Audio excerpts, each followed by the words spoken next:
My parents kicked me out for dropping out of college. I struggled for years, but eventually got back on my feet. Later, I secretly bought the house they were renting, became their landlord, and tripled the rent. Alright, so here's how things started going downhill, or maybe uphill depending on how you look at it. I was 22, trying to get my degree, and working part-time at this crappy little grocery store that paid me peanuts. My parents Tom and Linda were always breathing down my neck, acting like my life belonged to them. They had this perfect picture in their heads of how my life should turn out, and they weren't shy about pushing me towards it every single day. They thought they knew better, but man, did they have no clue what I actually wanted. So one night, we're sitting at the dinner table, just a regular Thursday night or something, and I'm trying to quietly eat this overcooked meatloaf my mom made. It was like chewing cardboard, but I wasn't about to say anything because they'd find a way to turn that into a lecture on how ungrateful I am anyway. Out of nowhere, my dad, with his usual fake concerned dad voice, goes, "How's that business degree going?" Now I knew this conversation was going to come up eventually, but I wasn't ready for it. My heart started racing and I could feel my stomach drop, but I had to rip off the Band-Aid. I put my fork down, staring at the pile of peas I'd been pushing around my plate like a 5-year-old. About that, I started my voice a little shaky. "I've been thinking about switching majors." The room went silent, like you could hear the clock ticking in the hallway, and that's when I knew I was in for it. Switching majors? My dad practically spits his food out. His face turned this weird shade of red that only ever happens when he's seriously pissed off. "Yeah, I want to switch to computer science," I said, trying to keep my voice steady. I felt like I was standing in front of a firing squad, though. Before I could even finish, my mom jumped in with her usual condescending tone. "Jake, thinking's never been your strong suit," she said, with this tight smile like she was making a joke. But we all knew she wasn't. That's how she gets her digs in, always wrapped in a fake laugh or a so-called joke. I just sat there swallowing the anger that was bubbling up inside me. I wanted to yell at them, tell them they were wrong, but I knew better. That had just led to more yelling, and I wasn't in the mood for a full-blown argument, but my dad wasn't done yet. He slammed his fork down on the table so hard it made the plates rattle. "Computer science, are you out of your damn mind? Business is what's going to make you money. You're throwing away your future on some stupid hobby." I tried to explain, "It's not a hobby, Dad. I'm really into it and I think I could be good at it." You think he cut me off again? Passion doesn't pay the bills. "Jake, you're being reckless. You need to think about your future, not just whatever you feel like doing right now." My mom nodded along, of course, adding fuel to the fire. "You're not a child anymore. You don't just get to play around with your future." That's when it hit me. They didn't care about what I wanted, not one bit. To them, I was just this project they were working on, and any deviation from their grand plan meant I was screwing everything up.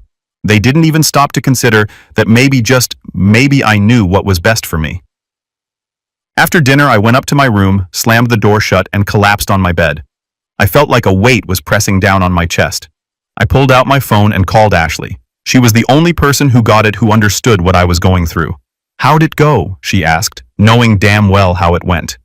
"Like a freaking disaster," I muttered, rubbing my eyes. They totally freaked out when I told them it was like I just told them I was dropping out to join a circus or something.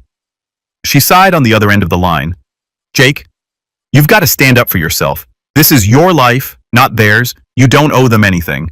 I know, but they're my parents. You know, it's not that easy." "I get it," she said softly. "But you're 22, Jake. You're not a kid anymore. You've got to start living your own life, or they're going to keep running it for you." I sat there staring at the ceiling, thinking about what she said. She was right. I was an adult now, and it was about time I started acting like one. The next day I woke up feeling a mix of dread and determination. I had to tell them for real this time. I couldn't just keep letting them decide my life for me. So I walked downstairs, my heart pounding in my chest, and found them sitting in the living room watching TV. "Mom, Dad, we need to talk," I said, my voice shaky but firm enough. My dad muted the TV, and they both looked at me like they were expecting some big announcement, and in a way, I guess it was. "I've made my decision. I'm switching to computer science." My dad's eyes narrowed. "No, you're not." I stood my ground this time. "Yes, I am. I'm an adult and this is my choice." For a second, I thought maybe, just maybe, they'd back off and let me have this one. But then Mom stood up, crossing her arms over her chest. "If you're such an adult, then you can support yourself," she said, her voice cold. "You've got 24 hours to pack your things and get out." I just stood there frozen, like my brain couldn't quite process what she was saying. What I finally managed to say, "You can't be serious." "Oh, we're serious. my dad growled. You want to make your own decisions, fine, but you're doing it on your own. I don't even remember walking back to my room. I just remember the overwhelming feeling of betrayal, like they'd been waiting for an excuse to kick me out all along. I was their kid, their son, and they were just tossing me out like I meant nothing. I called Mike, my best friend, the second I got back to my room. I didn't even bother to keep my voice steady anymore. Dude, they kicked me out, I said, my hands shaking. I don't know what to do. Without missing a beat, Mike replied, Pack your stuff, man, you're staying with me. As I threw my clothes into a duffel bag, it finally hit me. I was homeless. My own parents had thrown me out like I was garbage, but at the same time, as messed up as it sounds, a part of me felt relieved. For the first time in my life, I wasn't going to be under their control anymore. I was free, but I had no idea what that really meant yet. The next few days after getting kicked out were a complete blur. I was crashing at Mike's apartment trying to get my head straight, but it felt like everything in my life had just been flipped upside down. I mean, one minute I'm arguing with my parents over my major, and the next I'm homeless. It didn't even feel real, like it was happening to someone else. Not me. Mike's place was fine. He lived in this tiny one-bedroom apartment that smelled like old pizza and gym socks, but I couldn't really complain. I had a roof over my head and a friend who wasn't about to ask me to leave, but man, it was cramped. I was sleeping on his ratty old couch that squeaked every time I moved. I didn't have a choice, though. I wasn't about to go crawling back to my parents and beg them to take me in. That wasn't happening. I tried to focus on my classes, but it was almost impossible. Every time I sat down to do my assignments, my brain would just drift off thinking about what happened. It was like my mind wouldn't let me forget for even a second that I didn't have a real home anymore. And then, of course, there was the money problem. My savings were already draining fast, and I didn't have enough to make it long if I wasn't working more hours. But with classes and trying to figure out where my life was going, it wasn't like I could just pick up a second job. Ashley kept trying to be supportive, but even she couldn't fix the mess I was in. I remember one day she called me up telling me we should go get lunch, tried to take my mind off things for a bit. We ended up at this cheap sandwich shop down the street from Mike's place. I hadn't been eating much since I left home, so I figured it might help to get out for a bit. So how are you holding up? She asked, biting into her sandwich. I shrugged honestly. Not great. I can't focus on school and my money's running out fast. I don't know how long I can keep this up. She gave me that sympathetic look, the one I'd been getting from pretty much everyone since I told them what happened. You're doing the best you can. Jake, this isn't the end of the world, okay? It's just a bump in the road. I laughed, but it wasn't a happy laugh. Yeah, a bump the size of a mountain. She reached across the table and grabbed my hand. You'll figure this out. I know you will. You've always been smart, even if your parents don't see it. Her words were nice, but they didn't change the fact that I was stuck in a situation I didn't know how to get out of. It felt like no matter what I did, I was just treading water, trying not to drown. After lunch, I headed back to Mike's and tried to focus on my assignments, but the more I stared at the computer screen, the more I realized I was falling behind. My grades were slipping, and the thought of dropping out was creeping into my mind more and more. I didn't want to do it, but it felt like I was running out of options. I couldn't juggle everything. I was barely keeping my head above water as it was. A few weeks passed, and things didn't get any better. My savings hit rock bottom, and I knew it was only a matter of time before I had to make a decision. Mike could only cover for me so much, and I wasn't going to keep freeloading off him forever. The day I dropped out of college was one of the worst days of my life. It felt like I was admitting defeat, like I was giving up on everything I'd worked for. I remember sitting in the dean's office signing the paperwork and feeling like a complete failure.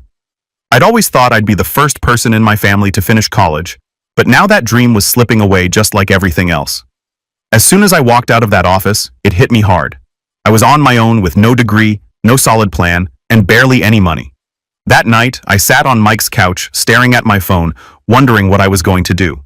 Ashley called as she always did, checking in on me. So what's the plan now? She asked softly. I don't know. I admitted I'm looking for more work, but nothing's coming through. It's like every door is closing in my face. There was a pause on the other end, and I could tell she was trying to come up with something to say, something that would make me feel better. You're not giving up, right? I don't have a choice, I said, trying to keep my voice steady. I dropped out today. Oh, Jake, she whispered. I'm sorry, but this isn't the end. You'll find something, I know you will. I wanted to believe her, but it was getting harder to stay hopeful. I spent the next few days pounding the pavement, applying to every job I could find, but nothing stuck. The only place that offered me anything was Sunnyside Diner, a greasy spoon that felt like it hadn't been cleaned since the 80s. It wasn't exactly my dream job, but it was better than nothing. They needed someone to flip burgers and mop floors, and I needed money, so I took it. The hours were brutal, and the pay was terrible, but at least I had something. I spent my days covered in grease slapping burgers onto the grill while my manager Earl barked orders at me like I was in boot camp. He was a gruff, no-nonsense guy who didn't seem to care about anything but the bottom line, but at least he noticed when I worked hard. After about a month at the diner, Earl pulled me aside during a slow shift. "Kid, you've got a decent work ethic. You interested in picking up some extra hours?" I wiped the sweat off my forehead trying to look interested. "Yeah, sure, what's up? I got a buddy who needs a night guard at this office building downtown. Pays better than here, you in." I didn't even have to think about it. "Yeah, I'm in." Just like that, I was working 2 jobs, flipping burgers by day and guarding an empty building by night. It wasn't glamorous, but at least it was something. Sleep became a luxury I couldn't afford, and most nights I was running on fumes, barely able to keep my eyes open, but I had no other choice. I had to survive. Ashley kept sending me links to tech internships trying to help me get back on track, but I just didn't have the time or energy to apply. My life was all about survival. Now it wasn't about chasing dreams or passions anymore. It was about keeping my head above water, day by day. Every night, as I sat in that dark, empty office building staring at the flickering lights of the city outside, I couldn't help but wonder how the hell my life had turned out like this. Just a few months ago, I had plans, dreams, and a future. Now I was just trying to get by one shift at a time, and the worst part was, I didn't see a way out. Working 2 jobs was hell, straight up, no other way to describe it. The diner was greasy and chaotic, and the night shift at that empty office building were just mind-numbing. I was running on like 4 hours of sleep, drinking energy drinks like they were water, and basically living out of a beat-up backpack that I took everywhere, but at least I had some money coming in. It wasn't much, but it was enough to keep me going. Mike didn't say it, but I think he was relieved that I could start pitching in for rent. I didn't want to be that guy freeloading off my best friend while my life fell apart, so I made sure to hand him whatever I could. I was still crashing on his couch, but at least now I wasn't a total burden. Then out of nowhere, things started to shift. I don't know if it was dumb luck or the universe finally giving me a break, but one day while I was flipping burgers at the diner, this guy came in for lunch. I didn't think anything of it at first, just another random customer. He looked kind of tired, like the rest of us who worked too many hours for not enough pay. After his meal, he came up to the counter to pay, and as I handed him his change, he glanced at the computer screen I had opened behind the register. I'd been working on some coding exercises during my break, just trying to stay sharp, you know. The guy raised an eyebrow. "You into coding?" he asked, his voice kind of casual but curious. I nodded, trying not to seem too eager. "Yeah, I've been teaching myself, hoping to make a career out of it eventually." He chuckled. "Well, I might have something for you. My company's looking for entry-level IT guys, nothing fancy, but it's a start." I blinked, not really believing what I was hearing. "Wait, seriously?" "Yeah," he shrugged, like it wasn't a big deal. "Send me your resume? I'll put in a word for you." He handed me his business card, and I swear my hands were shaking as I took it. It was like this tiny shred of hope that I hadn't felt in months. That night, I didn't even care how tired I was from the double shifts. I went back to Mike's place, fired up my laptop, and worked on my resume. It wasn't perfect, but it was something. I shot the guy an email before I could overthink it, then tried not to get my hopes up. A few days passed, and I didn't hear anything back. Part of me figured the guy was just being nice, and I'd never actually get a call, but then one afternoon, as I was sitting in that boring empty office building during my night shift, my phone buzzed. It was an email from that company. I stared at the screen for a solid minute, too scared to open it, but when I finally did, it wasn't a rejection, it was an invitation to interview. I couldn't believe it. I'd gone from flipping burgers and guarding empty buildings to maybe, just maybe, getting an actual job in IT. The interview wasn't anything fancy. I borrowed one of Mike's decent shirts and took the bus to the office. It was a small startup, nothing flashy, but it felt like a whole new world compared to where I'd been. The guy from the diner, whose name I now knew was Trevor, greeted me at the door and introduced me to his boss, Tina. Tina was tough but fair. She asked me about my experience, and I was upfront about the fact that I didn't have a degree, but I'd been teaching myself everything I could about coding, and I showed her some of the small projects I'd been working on, and she didn't seem too impressed at first, but then she asked me to solve a problem right there on the spot, something technical I hadn't done before. I panicked for a second, my mind racing, but then I remembered all those late nights I'd spent teaching myself, working through coding challenges just for the hell of it. I took a deep breath and got to work, trying not to let the pressure get to me. When I was done, Tina glanced over my shoulder at the screen. She didn't say much, just nodded and looked at Trevor. "He's got potential," she said. "Let's give him a shot." I didn't even know how to react.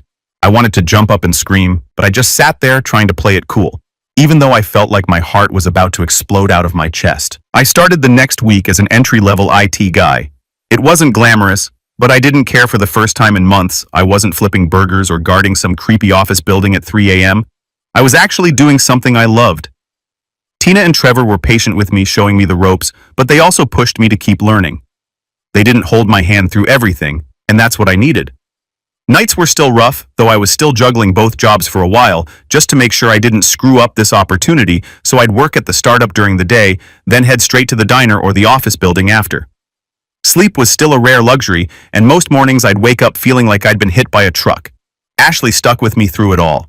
She was my rock, always sending me job links or checking in on how things were going at the startup.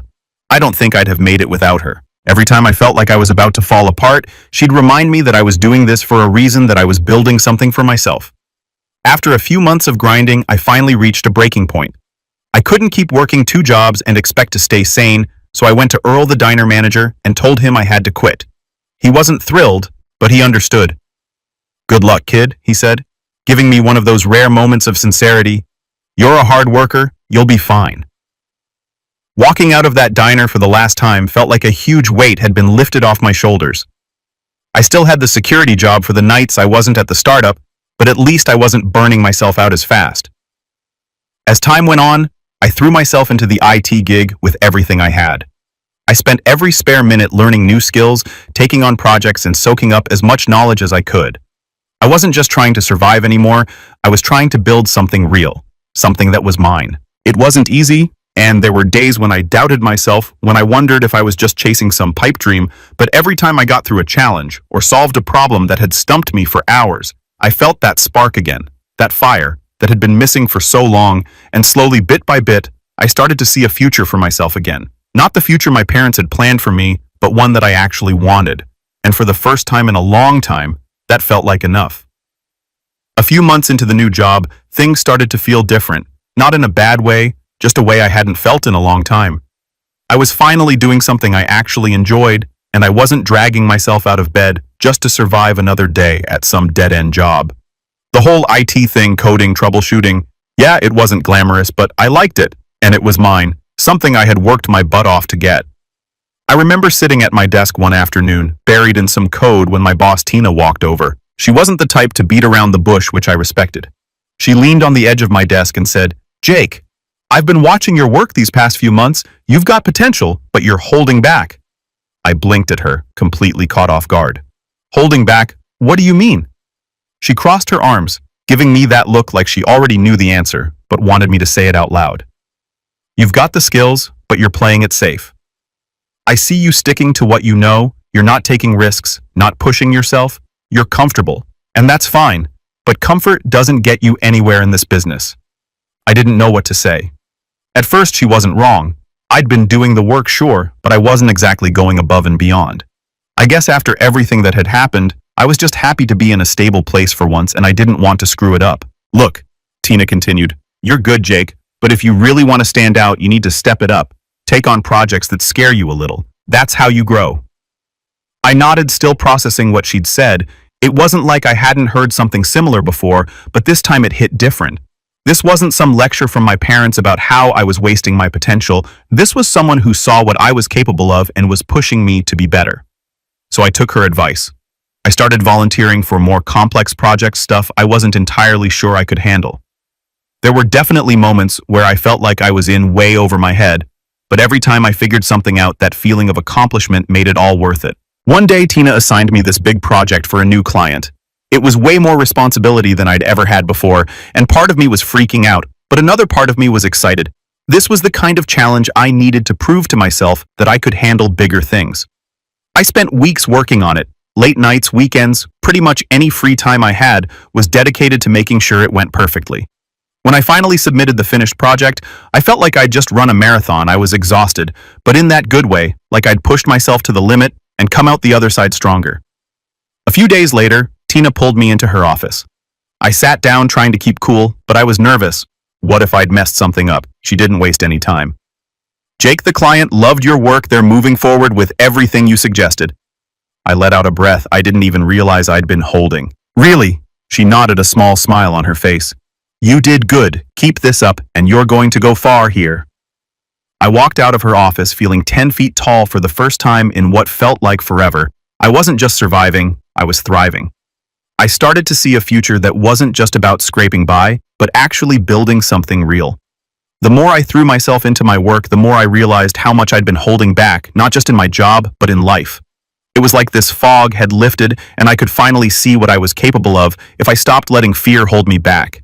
It wasn't easy, and I made plenty of mistakes along the way, but each one taught me something, pushed me forward. Around that time, things with Ashley started to shift too. She'd always been supportive, but now she seemed proud of me in a way she hadn't before. We'd go out to dinner, and instead of me venting about my crappy jobs or money problems, I'd be talking about this new project I was working on or some cool thing I'd learned, and she'd listen, really listen, like she could see I was finally on the path I was meant to be on. One night we were sitting on her couch after I just finished a particularly brutal week of work. I was exhausted, but in a good way, and she looked over at me with this smile on her face.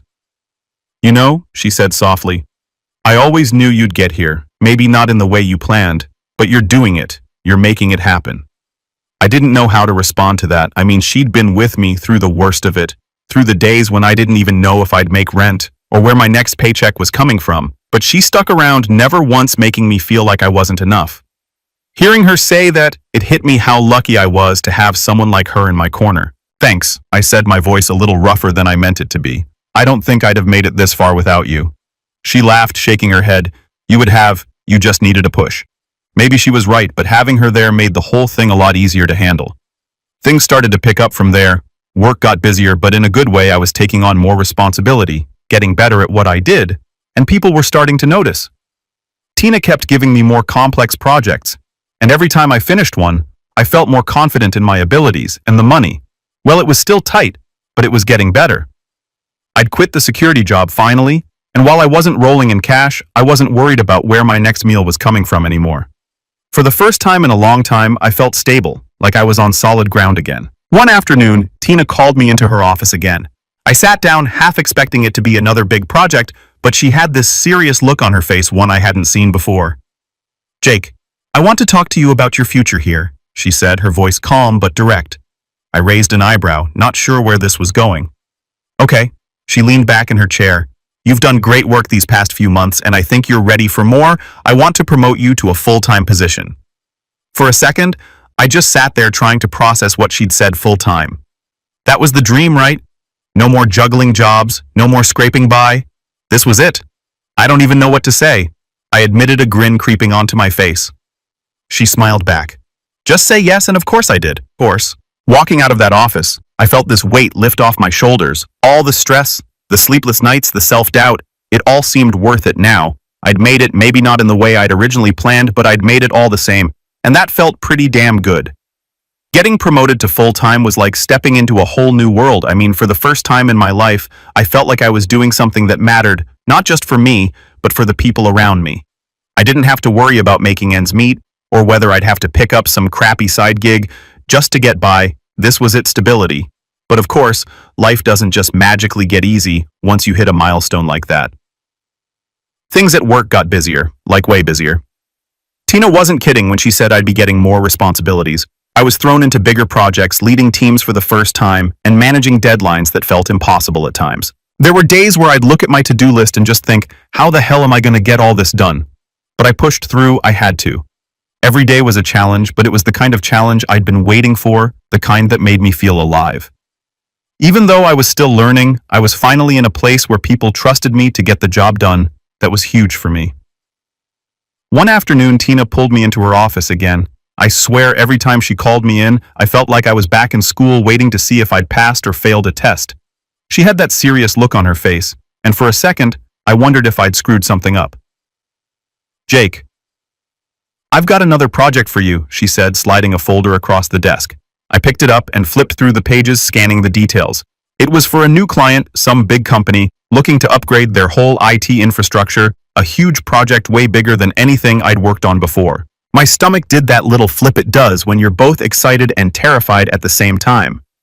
This is a lot, I said, trying to sound confident, but not too cocky. Tina nodded.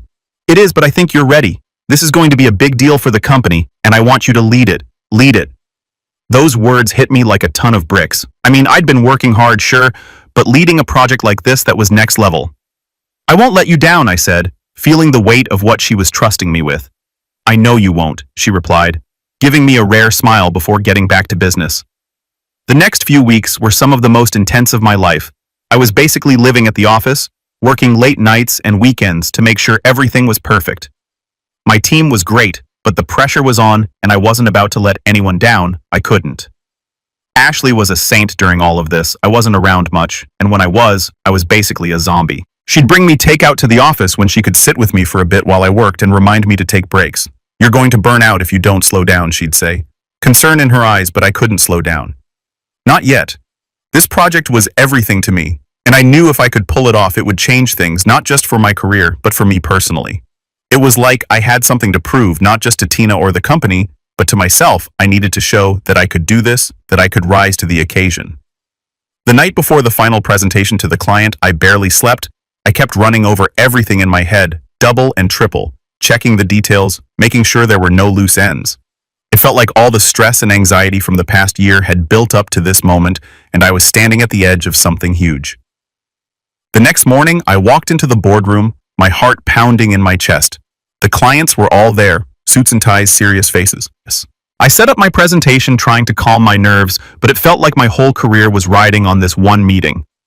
Tina was there too, sitting at the head of the table, watching me closely. I took a deep breath, reminded myself that I'd prepared for this, and started the presentation. It wasn't perfect. I fumbled a couple of slides, stumbled over a few words, but I kept going. I answered their questions, explained the plan, and showed them exactly why this upgrade was what they needed. And when it was all over, I stood there waiting for their reaction, my palms sweating like crazy. For what felt like an eternity, no one said anything. They just sat there flipping through the documents, whispering to each other. My stomach was doing backflips, and I was half expecting them to tear everything apart. But then the head of their IT department spoke up. "This looks good," he said, nodding.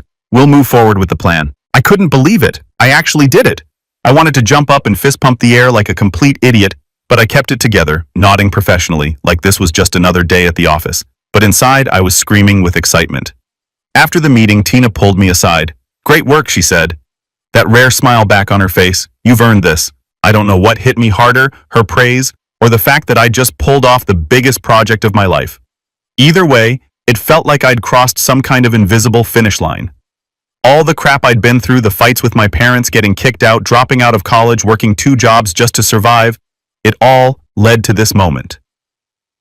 That night, I walked out of the office, the weight of the past few months finally lifting off my shoulders. I didn't even care that I'd probably be back there first thing in the morning working on the next thing. For the first time in a long time, I felt like I was exactly where I was supposed to be. I called Ashley on my way home, my voice full of excitement. "Babe, we did it. They loved the presentation. We're moving forward with everything." She laughed, and I could hear the pride in her voice. "I knew you would. I'm so proud of you, Jake." Hearing that made it all feel even more real. It wasn't just about the job anymore. It was about everything I'd fought for, everything I'd sacrificed to get to this point. I wasn't the same guy who'd been kicked out of his parents' house, lost and scared. I was building something for myself on my own terms. The future didn't seem so uncertain anymore. I wasn't just surviving, I was thriving, and that feeling that was worth everything. A few years after that big project at work, my life had changed in ways I never imagined. I'd gone from barely scraping by to climbing the ladder in the IT world. And eventually, I made a decision that surprised even me. I started my own company. It wasn't an overnight thing. Of course, I'd been working for a while, building up a solid reputation, saving up some money, and making connections. Eventually, I felt ready to take the leap. Starting my own business wasn't easy. At first, there were sleepless nights, endless paperwork, and the constant fear that everything could crash and burn, but I had this feeling deep down that this was what I was meant to do. So I stuck with it, grinding day in and day out. Before long, things started to click. I started landing contracts, building a small but solid team, and the company began to take off. After a couple of years, we were pulling in more money than I ever thought possible. I wasn't just making it anymore. I was actually doing really well. I wasn't flipping burgers or guarding empty buildings. I was running my own company and watching it grow bigger every month. It felt surreal at times, like I was living in someone else's life, but it was mine. I'd built this. Around the time my company really started to take off, Ashley and I began talking about buying a house we'd been renting for years, and it felt like the right time to find something permanent, something we could call our own. We started looking at listings, visiting open houses on weekends, and dreaming about the kind of place we wanted to settle down in. One day, I was scrolling through some real estate sites, and I saw something that made me stop in my tracks. The house where I grew up, the one my parents still lived in, was listed for sale. I couldn't believe it. I hadn't spoken to them in years, and honestly, I didn't keep up with what was going on in their lives. But seeing that house for sale, it hit me in a weird way. I clicked on the listing and checked out the details. Apparently, their landlord had decided to sell the property, and it was being listed at a price that was honestly a steal compared to other houses in the area. And then, like a light bulb going off in my head, I had this wild idea I could buy the house. At first, it felt a little petty. I mean, who does that? Who buys their parents' house after they kick them out? But the more I thought about it, the more it made sense. I was in a position to do it, and they didn't know I had money, or that I was even considering buying a house. This could be my chance to take back some control over a situation that for years had left me feeling powerless. So I called up my real estate agent and put in an offer. I didn't even hesitate. The price was right, and I had more than enough money to make it happen without breaking a sweat. A few weeks later, the deal closed. And just like that, I was the owner of the house where I spent my childhood. It was mine. Here's where things get interesting. The day after the sale went through, I got a call from the property manager who had been handling the place. The tenants are asking to meet the new owner. He said they wanted to discuss the rent and some issues they've been having. I smiled to myself. This was going to be good. I didn't tell them anything. Of course, I just told the property manager to schedule the meeting. The plan was already forming in my head. When the day came, I showed up at the house, parked my car out front, and knocked on the door like I was just some regular landlord. My dad answered the door. He looked surprised, but I could tell he didn't recognize me right away. It had been years since we'd seen each other, and I guess I didn't look like the same guy who left their house with a duffel bag and no real plan. "We're here to meet the landlord," he said, looking confused. "That's me," I replied, stepping inside like I owned the place, which of course I did. He blinked, clearly not expecting this. "Wait, what? You're the landlord?" "Yeah," I said, trying not to laugh. "I bought the place." At that moment, my mom walked in from the living room. When she saw me, her eyes went wide. "Jake," she gasped. "What are you doing here?" I just smiled and leaned against the wall. "Well, I'm your landlord now." The look on their faces was priceless. They were completely speechless, just standing there in shock. I could tell they were trying to process the fact that the kid they kicked out all those years ago was now the owner of their house. It felt like some kind of weird justice, but I wasn't there to gloat. I was there to handle business. So I said, breaking the awkward silence about the rent. They both stared at me clearly, not ready for what was coming. "I'm tripling it," I said, straight-faced. My dad's jaw dropped. "Tripling it? You can't be serious." "Oh, I'm dead serious," I replied. "You see, property values have gone up, and I've got to make sure I'm getting a fair return on my investment. So yeah, the rent is going up a lot." My mom tried to reason with me, her voice shaky. "Jake, we can't afford that. You know we can't." I shrugged. "That's not really my problem. You can either pay the new rent or find somewhere else to live. It's up to you." It was harsh, I know, but I wasn't going to back down. They'd made their choice years ago when they threw me out, and now it was my turn to set the terms. They stood there stunned, probably realizing that they didn't have much of a choice with their credit shot and no real options. They were stuck. After a few minutes of awkward back and forth, I told them I'd give them some time to figure things out and walked out the door. As I got into my car and drove away, I couldn't help but feel a weird mix of emotions. Part of me was satisfied, maybe even a little vindicated, but another part of me felt empty. I'd done what I set out to do. I'd proven that I wasn't the failure they thought I'd be, that I'd made something of myself despite everything they'd put me through. But as I drove away from that house, I realized that no amount of rent hikes or property ownership could fix the damage that had been done. This wasn't about revenge anymore, it was about letting go. Still, I wasn't backing down on the rent.